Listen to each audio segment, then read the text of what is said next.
¿Qué tal, diputado? Diputado de la UDI, que siguió siendo de la UDI como decisión zanjada, total y definitiva. Claro. Solo para hacer majadera nomás. A propósito de lo que estamos comentando un poquito hace algunos minutos, diputado, ¿cómo se explica usted que desde el propio oficialismo al gobierno le hayan desarmado la estrategia comunicacional de instalar el tema de cómo evitamos que nuestros jóvenes y niños consuman drogas, y 48 horas después la discusión es los parlamentarios se tienen que hacer exámenes de drogas? Esto viene del oficialismo, digamos. Sí, yo creo que o sea, la discusión de si los parlamentarios tienen que estar o no dentro del régimen de los funcionarios públicos a los cuales se les pueden hacer test de droga es completamente distinta a el plan Elige Vivir Sin Droga, que es una cuestión mucho más potente, que es una cuestión que además lo que quiere es prevenir el consumo de droga o tratar de retardarlo al máximo posible. Y que tampoco es inventar la rueda, o sea, el mismo método islandés se está aplicando hoy día en distintos lugares y hay experiencia, no exactamente con ese mismo nombre. No, Digamos, pero hay tengan la 6 marca municipalidades que lo tienen claro, experimentalmente. que lo estaban probando para luego poder hacer este plan nacional, pero también habían otras que habían hecho como su propio plan. Por ejemplo, la Municipalidad de Puente Alto también tenía ya ciertas cuestiones bastante similares al modelo islandés. Inclusive la Municipalidad de Recoleta también tenía otras cosas que eran buenas, digamos. En esto, o sea, es decir, en que los niños permanecieran al interior de las escuelas, que tuvieran una serie de talleres dentro de los cuales se conversaba sobre los riesgos, por ejemplo, del consumo de distintas sustancias. Así es. Entonces, yo primero celebrar, digamos, que exista ese plan, que básicamente es concentrar las distintas ofertas programáticas que habían en distintos ministerios, pero por separado: cultura, deporte, justicia, salud, educación, interior. Y no sé si me falta alguno más. No. Pero es hacer conversar programas que estaban... Eso es lo primero. Junto con poner arriba de la mesa esta discusión entre papás, mamás, hijo, hija, sobre las drogas. Y que no son inocuas. Y que particularmente la marihuana, que tiene un nivel como de aceptación social mucho más alta, en los adolescentes causa un problema que además es visible si es que tú haces el examen, digamos, cerebral, digamos. Entonces, ese tipo de cosas son importantes. Entonces, ¿cómo se explica de vuelta que el oficialismo haya derivado el tema a otra cuestión? Es decir, que los parlamentarios se sometan a controles voluntarios de droga y hablaban aquí de estatura moral y de una serie de cuestiones que no tenían nada que ver con el anuncio del gobierno. Yo creo que hay una especie como de ansia por salir un poquito en los medios y en otros y hacer la polémica, y por supuesto, como los diputados probablemente hoy día somos los peores evaluados en cualquier encuesta, digamos, entonces es fácil llegar y decir, sí, ¿sabe qué? Nosotros tratamos de diferenciarnos con respecto al resto de los diputados o diputadas. Entonces, yo creo que ahí hay un error conceptual. Suponer que el plan Elige Vivir Drogas, al final, iba a ser destinado elige vivir a sin esto. droga, no elige vivir droga, elige vivir sin drogas. Elige vivir droga. No, Elige Vivir Sin Drogas, iba a estar destinado como a emplazar públicamente a un grupo de diputados para tratar de diferenciarse. Me parece que es equivocado. Más allá, como te digo, de la discusión de si uno le puede exigir o no a los parlamentarios o a los alcaldes o a quien fuera que cuando hacen su declaración de candidatura tengan, por ejemplo, que también tener una declaración de salud. Pero eso es distinto a que hoy día... Se roba la discusión en una cuestión que no debió, no es el centro en ningún ahora. No hay una falla del mismo gobierno también, Jaime, como nos planteamos como pregunta, inquietud en el fondo, porque cuando tú vas a hacer una cadena nacional para hacer un anuncio tan importante, una cadena nacional me imagino que es un anuncio muy importante en la escala de valoración del gobierno, debiera también hacer un camino de alineamiento, o sea, debiera haber hoy una pega de alinear a la gente, o por lo menos todos sepan que el presidente va a hacer un anuncio y espera que ustedes se alineen. O sea, yo creo que estamos todos alineados en el plan Elige Vivir Sin Droga. Lo que pasa es que hay mucha iniciativa y creatividad a veces en que, claro, puede ser malo para el gobierno en términos de cuál era la comunicación efectiva que se quería llevar. Y obviamente yo me imagino que los diputados que lo hicieron no estaban pensando en que la discusión girara hacia si los diputados tienen que hacerse o no el test de droga. No, el problema es que claramente no lo pensaron. Claro, como lo dije y no lo pensé. Toda la lo dije y no lo pensé. Tengo la sensación de que es todo lo contrario. Tengo la sensación de que precisamente lo que querían era llevar la discusión a eso, independientemente de que no pensaron que esto iba a anular el mensaje del gobierno. No, a eso me refiero. O sea, obviamente era colgarse del anuncio que se había hecho en cadena nacional y por tanto estaba puesto arriba en los medios. Y marcar la diferencia de, oye, la gente de izquierda fuma marihuana y la gente de derecha en general no fumamos marihuana. O tu paso. Cosa que no puede ser más falsa, además. No, pero además lo que es especial es que, ¿qué es lo que tú quieres obtener a través de ese test? Porque además es muy distinto entre la persona adulta que fuma marihuana versus la persona adulta, por ejemplo, que es, no tengo idea, es adicta a la cocaína. Claro. Por supuesto que es radicalmente distinto. Entonces, ¿qué es lo que quieres saber? Porque el examen que hoy día se hace a los funcionarios públicos, que puede ser aleatorio, no es con el fin de exponerlo frente a la ciudadanía y decirle, mira, a estos señores los vamos a ir a colgar a la plaza pública. No, de hecho, tienen que justificar si le aparecen algunos medicamentos, el por qué los toman, y si no tiene justificación, se tienen que someter a un tratamiento. Esa Claro, es la tampoco. lógica, exactamente. Claro. Tampoco es para ir a condenarlos, digamos. Entonces, aquí se nota que hay como una... No sé, hay una lógica como un poquito más de una ansia De figuración. de luces, digamos. Diputado Belolio, usted apareció ayer junto a Javier Macaya, diputado Javier Macaya, que fue en el fondo su, comillas, delfín en el intento por alcanzar la presidencia de la UDI, después de su propio intento, hablando del proyecto del buen morir y la posibilidad de que este proyecto sea una suerte de antesala a la eutanasia. ¿A usted le molestaría que termináramos con una eutanasia bien regulada y bien legislada? Mira, yo creo que primero hay que distinguir los términos, porque lamentablemente yo creo que hay algunos que han tratado de confundir a la opinión pública. Entonces, que dicen que el único sinónimo de buen morir es la eutanasia. No es así. Y la eutanasia es la decisión de que un médico le inyecte un medicamento letal. O le pase a él mismo. La eutanasia tiene dos fórmulas, claro, pero es que cuando uno legisla tiene que legislar de las dos maneras. No.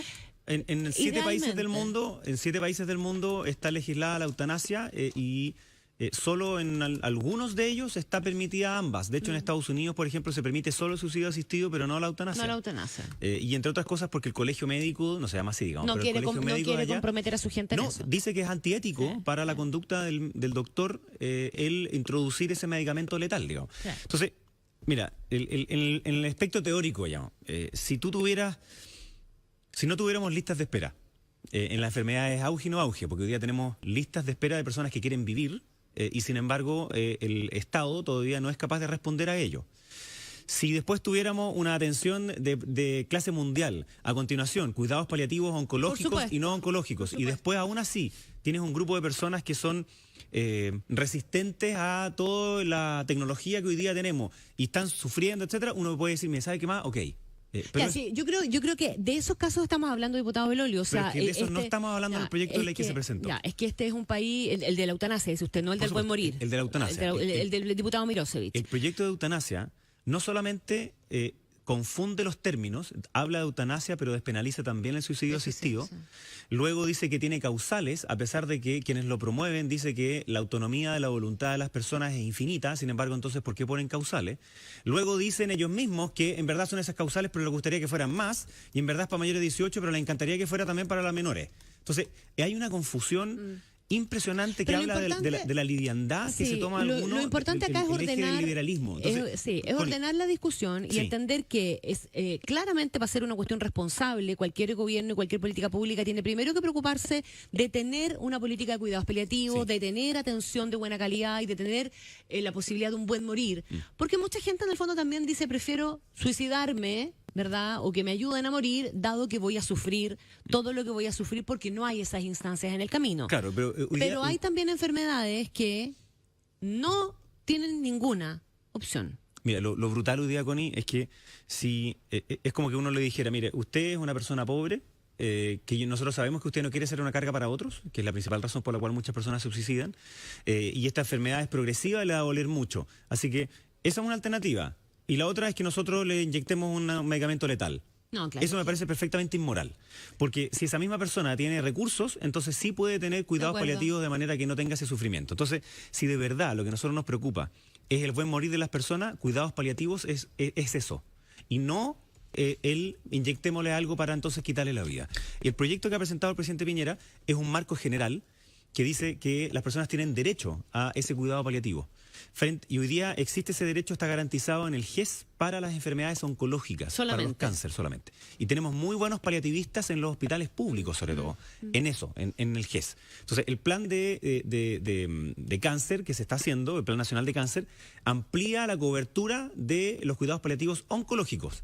Pero la idea con este proyecto es el marco general para ampliar la cobertura a lo no oncológico. Y lo que yo quisiera pedirle al gobierno es que ojalá en los próximos días ellos dijeran cuánto dinero adicional va a venir en el cambio del decreto al auge o al GES que amplía la cobertura a lo no oncológico. Porque de lo contrario, el proyecto de Buen Morir que se ha presentado, si bien despeja las dudas, que es distinto no reanimar a una persona, desconectarla Va a de la seguir ventilación limitado al mismo mecánica. universo de personas restringido de hoy día. Exactamente. Entonces, lo que nos han dicho es que esa plata viene en el decreto de cambio al GES. Y para mí es muy importante que se diga exactamente cuánta más plata viene para que nosotros podamos difundirlo y que sea adecuado.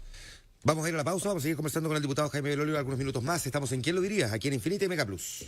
Algunos de los temas importantes hasta esta mañana, gracias a Benjamín Cantín. Seguimos conversando algunos minutos con el diputado de la UDI, Jaime Belolio. Tema que también queda puesto sobre la mesa. El gobierno ha anunciado el envío de un proyecto de reforma al sistema de salud.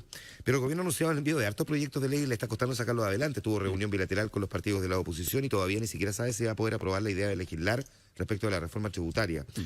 ¿Siente que se le está poniendo cuesta arriba este año legislativo para el gobierno? Obviamente este es un año difícil para el gobierno porque tiene que aprobar una serie de reformas. Yo lo que lamento es que la oposición, a falta de propuestas, a falta de una ideología que los una, lo único que hoy día les permite pegarse es la aspiración del poder en el próximo gobierno y decir que no. Entonces yo hubiese esperado por parte de la Democracia Cristiana y otros que en vez de poner por delante el puño en alto y cerrado, hubiesen puesto por delante propuestas para las personas. Y cuando uno lee ese acuerdo que llegaron, es un acuerdo que solo dice que no. En ningún caso dice, sí, queremos esto, queremos acá. No. Entonces, frente al fracaso rotundo y total de la tesis del otro modelo, que dio origen a la nueva mayoría en el gobierno pasado, hoy día hay un vacío completo. Y en ese vacío pareciera que ellos simplemente quieren llenarlo para ver quién grita antes. No. ¿Quién es más grandilocuente o pone la cara más fea para las propuestas del gobierno? Entonces, inclusive se están echando para atrás en cosas que ellos mismos habían hecho antes, como el TPP. Entonces, es bastante asombroso que hoy día tengamos una oposición cuya primera respuesta, así como del cerebro límbico, digamos, es decir, no. Ahora, eso tiene una consecuencia política que es bien compleja, diputado Belolio, porque al final la gente, ¿a quién responsabiliza? La gente termina responsabilizando al que esté gobernando. Sí, pero también a los políticos que no resuelven los problemas. Entonces, como clase general, exactamente, a todos, por igual. Como Entonces, grupo general. Entonces, ¿cómo se resuelve ese problema? Porque finalmente pasa a ser un dato de la causa nomás. Y lo lamentable es que después uno tiene que se encuentra con emprendedores, se encuentra con personas que tienen pequeñas empresas y te dicen, oye, ¿y qué pasa? ¿Y por qué esto? ¿Y por qué allá? Imagínense que los mismos encargados del servicio de puestos internos, que eran partidarios también de una parte de las reformas que se hicieron en el gobierno de Michelle Bachelet, hoy día salen diciendo en los medios que sí, que hay que aprobar la idea de legislar. O sea, la simplificación tributaria, la integración y otro significa una fórmula para poder poner en mayor dinamismo la economía. Entonces, si a ellos no les gusta eso, mejor dígalo como tal, digamos, pero pareciera que siguen creyendo que ellos son los únicos depositarios de la verdad y la razón de la ciudadanía, cuando no es así. O sea, aquellos que son partidos de Twitter o que creen porque tienen más RT, tienen la razón, están completamente alejados, digamos, de la sintonía real con la ciudadanía. ¿Esos son los frente amplistas? Pero no solo ellos, digamos, porque hay mucha pulsión, porque hay un par de personas que le escriben un par de mails, un par de tweets, o vienen personas a las tribunas y cambian de opinión, pues. Entonces sus convicciones son tan débiles que basta que le digan un par de cosas para cambiarlas. Entonces a mí me gustaría que más bien ellos pusieran exactamente por qué es que le dicen que no a cada una de las propuestas que el gobierno ha hecho en el último tiempo. Y una pequeña cosa sobre las ISAPRES dado que el presidente dijo que se había propuesto esto. A mí me parece inaceptable lo que hizo el superintendente.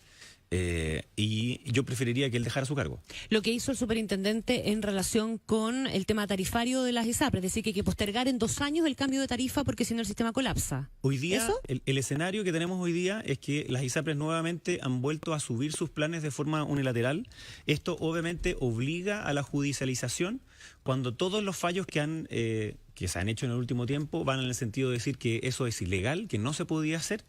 Sin embargo, hoy día cuando el superintendente posterga la decisión de que de forma automática la tabla de factores, comillas, se te aplique a la baja, dice no, se posterga por 2 años, es como legitimar esa mala práctica que de forma permanente los tribunales han dicho que no es legal.